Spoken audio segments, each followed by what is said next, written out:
Salut tout le monde, bienvenue à cette huitième vidéo sur le jeu Andean Abyss publié par GMT Games en 2012. Bienvenue à cette clinique de production de drogue 101 en Colombie. On va voir les special activities des cartels ensemble. C'est vraiment l'ABC de la business. Alors on cultive, on processe et on corrompt pour être certain que les gens regardent ailleurs et nous laissent bien opérer tout ça dans le pays. Fait que les cartels ont trois special activities uniques, n'ont rien en commun avec les special activities des autres factions. Alors allons-y gaiement avec Cultivate. Vous devez faire ça avec un rally ou un march. Vous devez sélectionner une space qui va être un département ou une ville qui a une population plus grande que zéro et où vous avez plus de guérillas qu'il y a de police. Donc on oublie les petits départements là, cheap ici, là, qui n'ont pas de valeur de population. Là, ça doit se faire à un endroit qui a au moins un de population, cité ou département. Vous devez avoir plus de guérillas qu'il y a de police.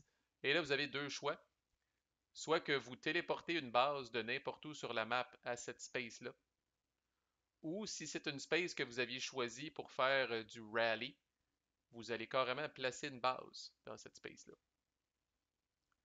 Alors, normalement, placer des bases avec Rally, c'est un peu chiant. Là. Il faut avoir deux guérillas. Il faut remplacer ces deux guérillas-là par une base. Mais les cartels là, qui font un cultivate pairé avec un rally dans une space qu'ils ont sélectionné pour faire un rally peuvent carrément placer une base là directement.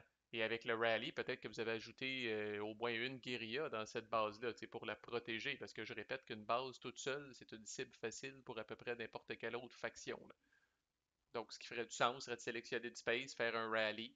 Ça vous coûte un de ressources. Vous ajoutez minimalement une guérilla à cet endroit-là. Vous pairez ça avec un cultivate, faites apparaître une base à cet endroit-là. Faut pas oublier que les cartels ont quand même besoin de 11 bases ou plus pour gagner la game. Alors, à un moment donné, c'est normal, vous allez voir des événements qui ajoutent beaucoup de bases du cartel là, parce que c'est beaucoup de travail là, pour mettre des bases. Puis en plus, le gouvernement, avec son special action d'Eradicate, là, peut enlever assez facilement des bases du cartel. Là. C'est tough. C'est pas facile être un baron de la drogue, quand même. Euh, bref, voilà pour Cultivate. Ensuite, Process, qui doit aussi accompagner un rally ou un march. Vous allez faire ça dans autant de villes et de départements dans lesquels vous avez des bases que vous voulez. On va commencer avec encore là, c'est un choix. Là. On va commencer avec le deuxième choix que personnellement, j'ai jamais vu, là, puis que je trouve c'est peut-être qu'une fois par pleine lune, vous allez utiliser ça, là, mais ça doit être assez rare. Là. Vous enlevez autant de bases du cartel que vous voulez dans les villes et les départements que vous avez sélectionnés et vous gagnez 3 de ressources pour chaque. Alors, c'est un peu de nuire à une de vos win conditions pour améliorer l'autre. Parce que je répète, le cartel est la seule faction qui a besoin de deux win conditions combinées, 41 de ressources ou plus et 11 bases ou plus sur la map. Fait que peut-être scénario où vous vous baignez dans les bases, vous avez 15 bases, mais vous êtes short un peu en fric, ben peut-être que vous pourriez liquider 4 bases pour aller chercher, mettons, 12 ressources de plus. C'est un gros jump en ressources, mais là, vous allez tomber dans une situation un petit peu plus vulnérable où est-ce que vous êtes juste sur le nombre de bases, puis guess what, là, une faction va se précipiter pour aller éliminer une de ces bases-là, puis vous allez mopper votre win condition. L'autre affaire, je trouve weird, il ne faut pas oublier vos bases à la phase de propagande, vous gagnez 3 fois le nombre de bases que vous avez en ressources. Si vous êtes short en cash, à la limite, c'est raison de plus pour avoir beaucoup de bases sur la map. Un cartel, à la limite, là, c'est jamais vu ça. Là. Un cartel qui aurait ses 15 bases sur le jeu, puis arrive la phase de propagande, là, il fait 45 ressources. Alors, vos problèmes d'argent, là, c'est terminé là, à ce moment-là. Si vous liquidez vos bases juste avant le jour de paye, euh, vous allez faire évidemment moins de fric. Là. On peut le voir comme quoi chaque base à la phase de propagande vous amène 3 ressources. Là, vous avez l'option de les liquider pour 3 ressources. Mais mettons avant la dernière propagande, où anyway, il n'y aura pas de jour de paye. Avant la dernière propagande, peut-être encore là, vous peignez dans les bases, mais il vous manque un petit peu de cash. Je pourrais considérer faire ça, là, mais c'est assez rare. L'autre chose qui est plus attrayante, c'est dans ces villes ou ces départements-là avec des bases du cartel, vous pouvez placer un ou deux shipments. Alors, ces fameux tokens de shipment de drogue qui doivent être placés là, sous une guérilla, pas nécessairement une guérilla de votre faction, alors il pourrait y avoir du table talk, comme on dit, là, pour dire hey, aimerais-tu ça, toi, là, UC, avoir un shipment, tu sais. En échange, tu me jouerais-tu cet événement-là? Un bon joueur du cartel, c'est un fin négociateur parce qu'il y a des shipments de drogue. C'est très intéressant. Là. On a déjà vu ce que ça fait quand on arrive à la phase de propagande et qu'il y a des shipments de drogue sur le board. La faction qui le contrôle, là, qui a sa guérilla par-dessus, peut décider de les cacher pour 6 de ressources ou de les remplacer par une base dans la space. Ce que le FARC et l'AUC vont toujours trouver intéressant en passant.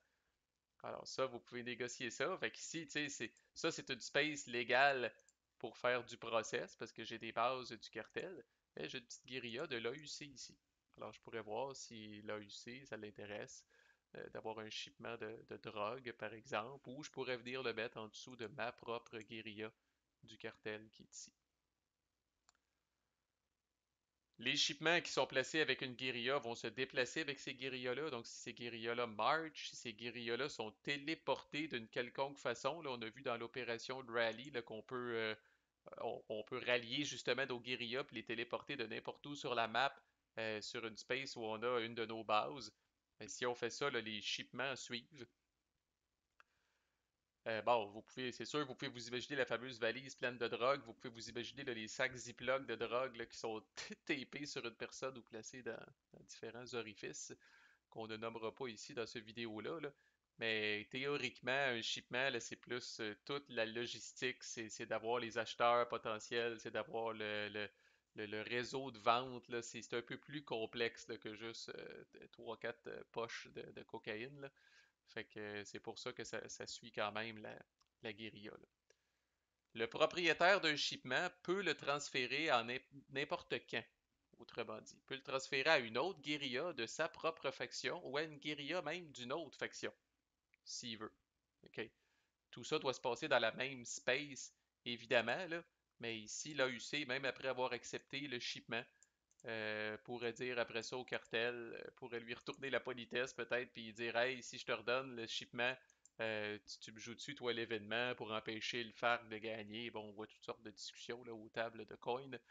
Donc, le propriétaire d'un shipment peut le transférer à n'importe quel moment là, à une autre guérilla dans sa space. Le, le, L'autre chose, je trippe moins là-dessus, là, surtout que ça l'a changé entre la première et la deuxième édition du jeu. Fait que là, quand vous allez sur Board Game Geek, vous allez trouver des vieilles réponses de Volko lui-même qui dit des choses par rapport aux shipments qui sont plus vraies maintenant avec la deuxième édition du jeu. Là. Mais bref, euh, le propriétaire d'un shipment, si la guérilla qui possède le shipment est éliminée pour une raison X, événement, opération, peu importe, si la guérilla est éliminée pour une raison X, s'il y a d'autres guérillas dans la space, le propriétaire du shipment n'a pas le choix de donner le shipment à une autre guérilla, même si c'est une guérilla d'une autre faction. Alors la drogue, autrement dit, là, quelqu'un, là, comme on dit, pick up de slack, quelqu'un ramasse la drogue et s'en occupe à notre place. Là. Alors, dans une situation, par exemple, je vous ai préparé cette petite situation-là, là, où le FARC est dans le trouble. Le FARC a un shipment de drogue ici. Par contre, toutes ces guérillas sont actives, puis le gouvernement a comme 6 troupes dans la place. Arrive l'action du gouvernement, il fait un assault. Puis là, il est capable là, de ramasser, là, éliminer les 4 guérillas du FARC. Là. Ben, étant donné là, que cette guérilla-là est éliminée, on se pose la question, y a-t-il une autre guérilla dans l'espace? La réponse est oui, c'est une AUC guérilla et c'est elle qui ramasse le shipment.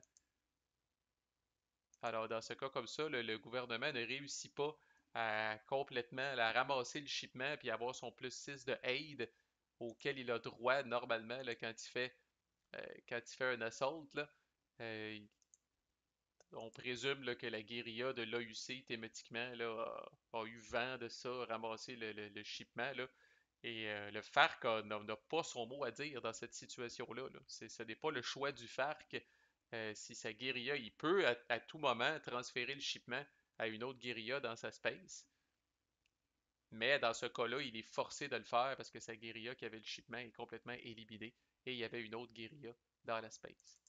Imaginez un autre scénario où on a une guérilla du FARC ici, mais qui est underground, donc qui ne pourra pas être éliminée par l'assault du gouvernement.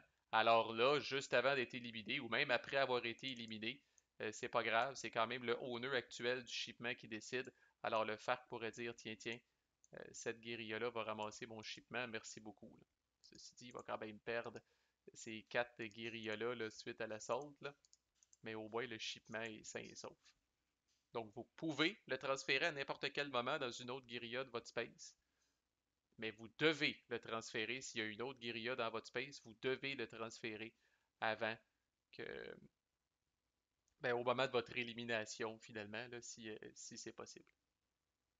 Alors le gouvernement de ferait le fric, son plus 6 de aide, là, pour se taper dans le dos puis avoir remové le shipment, là. Le gouvernement ne le ferait que dans une situation, par exemple, comme ça, où il fait un assault ici, là, il ne reste qu'une seule guérilla du FARC et il n'y a pas d'autre guérilla vers qui transférer le shipment. Alors là, le gouvernement élimine le shipment et fait son plus 6 de aide suite à son assaut.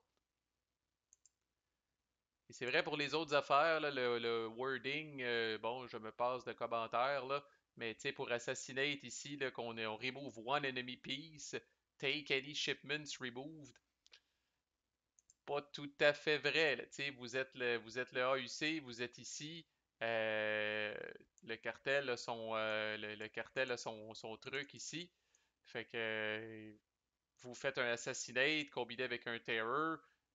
Vous dites, hein, j'assassine cette guérilla-là. Bon, ben, si vous êtes tout seul, oui, vous allez ramasser le shipment.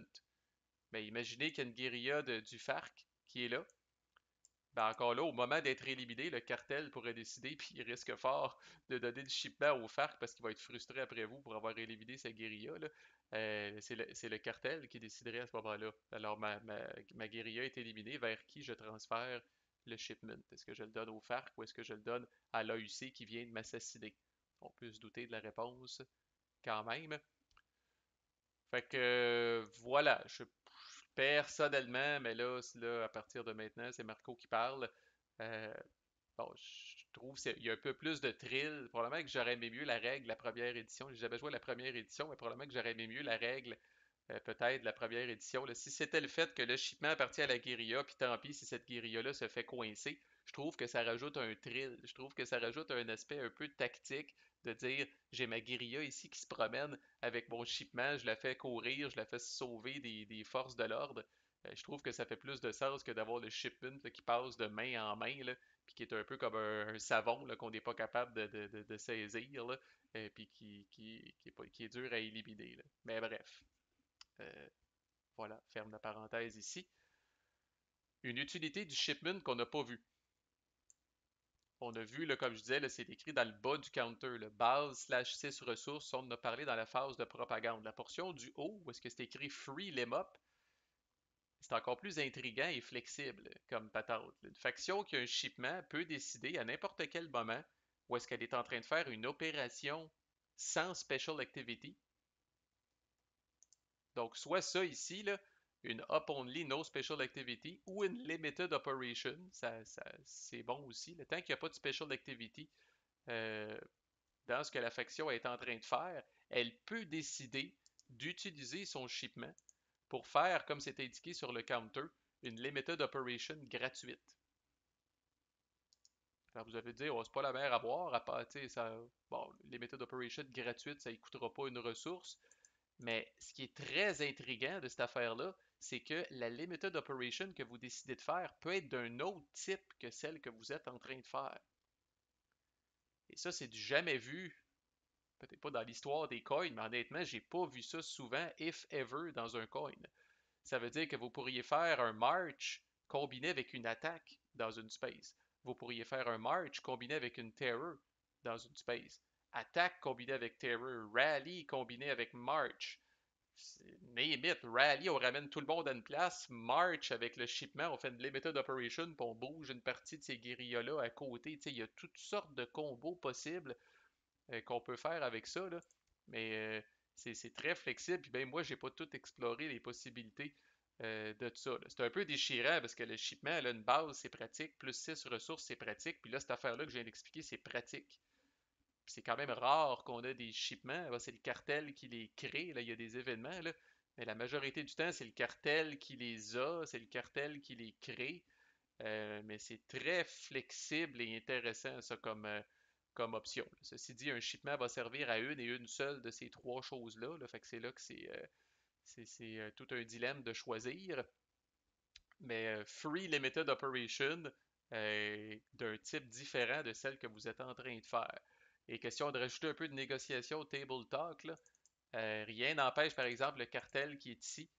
Puis là, c'est le FARC qui est en train de jouer, là, qui est en train de faire une opération sans special activity. Le cartel pourrait dire: Hey, si je float mon shipment pour toi, là, pour que tu puisses faire une free limited operation, qu'est-ce que tu me donnes en retour? Est-ce que tu fais cet événement-là encore? Est-ce que tu me donnes des ressources? Bref, autrement dit, le propriétaire d'un shipment peut offrir de le dépenser pour la faction qui est en train d'agir en ce moment sur la carte.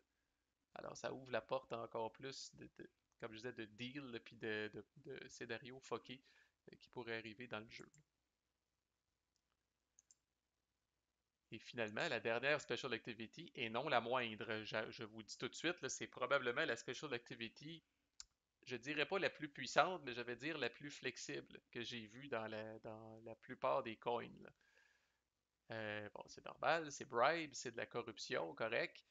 Euh, Ça peut accompagner n'importe quel hop, ça peut avoir lieu dans n'importe quel space. C'est coûteux. C'est aussi la seule special activity dans tout Andean Abyss, c'est la seule special activity qui coûte quelque chose. Alors, ça va coûter 3 de ressources au cartel, chaque space qu'il va choisir. Par contre, dans chaque space, il peut décider d'enlever 2 cubes, il peut enlever 2 guérillas, il peut flipper 2 guérillas, là, on présume underground, peut-être les siennes les remettre underground, ou il peut remover une base. Et encore là, remover une base, il n'y a pas besoin, là, même si elle est protégée par des guérillas, il s'en fout. C'est de la corruption, c'est du bribe. Euh, L'argent d'impliquer là-dedans, fait que il enlève ce qu'il veut, là, et il n'y a même pas besoin d'avoir de guérilla sur place. Il n'y a même pas besoin d'avoir de base sur place. Il sort sa télécommande de corruption, là, et il corrompt là, n'importe quel space sur le board. Là.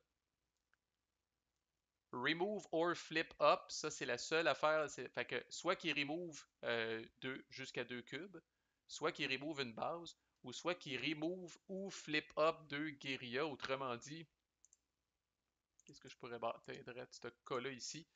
Il pourrait targeter cette space-là ici, puis dire, OK, je veux reflipper ma guérilla underground et je veux débarrasser cette guérilla-là du FARC. Ça viendrait d'y coûter 3 ressources et une de ces spaces de bribe. Alors, c'est sûr, s'il le fait aux 3 spaces, c'est moins 9 ressources. C'est majeur. Là. Puis je rappelle que le cartel a besoin de son fric pour gagner la game. Mais ça fait du cartel l'ultime kingmaker, selon moi. Là. Il est capable de nuire et je l'ai appris à mes dépens dans ma game où je rappelle que je joue l'AUC. Là. Mais à un moment donné, j'étais dans une situation là, de gagnante. Là. Une petite fenêtre d'opportunité s'était ouverte à moi, comme c'est souvent le cas dans les coins. J'étais à mancher comme ça, j'avais 6 bases sur le jeu, le FARC avait 5 bases. C'est arrivé autour du cartel. Et puis là, imaginez, là, même si j'avais là, j'avais fait bien mon travail, là, puis j'avais des guérillas qui protégeaient là, chacune de ces bases-là, là, il est arrivé le tour du cartel, là, il a fait opération avec Special Activity. Sa Special Activity, c'était Bribe et c'était bye bye, bye bye et bye bye. Et du même coup, bye bye la victoire de Marco. Alors, c'était. Voilà, toutes ces bases-là que j'ai créées à la sueur de mon front, removées avec une seule Special Activity. J'ai bien aimé la façon que le joueur même du cartel l'a dit là, dans le chat qu'on a là, pour suivre la game. Là. Mais lui-même a dit a fallu que je relise. C'est un joueur de coin expérimenté, là, mais moins expérimenté en DN Abyss. Mais lui-même a dit justement a fallu que je relise cette Special Activity 3-4 fois dans le rulebook pour être certain que c'était aussi fort que ça. Alors ça coûte cher, ça coûte des ressources au cartel, c'est incroyablement flexible. Si c'est le FARC qui avait été en avance, on a besoin de remover des bases du FARC, tiens, si c'est le gouvernement qui est un peu trop bien placé, peut remover des polices du gouvernement. C'est incroyable. Là. Bon, tout le monde est exposé à la corruption, I guess. Tout le monde peut en être victime ou succomber à la tentation. Fait que c'est ce qu'il y a derrière cette special activity-là, incroyablement fort.